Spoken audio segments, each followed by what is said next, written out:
భావ కవితల బరువులో ఆ కృష్ణ శాస్త్రిల కవినైతే హాయి రెమ్మల కోయిలమ్మకు విరుల ఋతువు వికసించదా తుమ్మెదడగని మధువులే చెలిసాకి వలపులే చిలికిస్తే మాయ జగతికి ఏ భయామో మధుర కవిత వినిపించడా ఓ కావ్యమా నీ తోటలో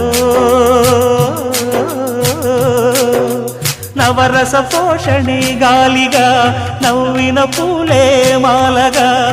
పూజకే సాధ్యమా తెలుపుమా అందమా నీ పేరేమిటి అందమా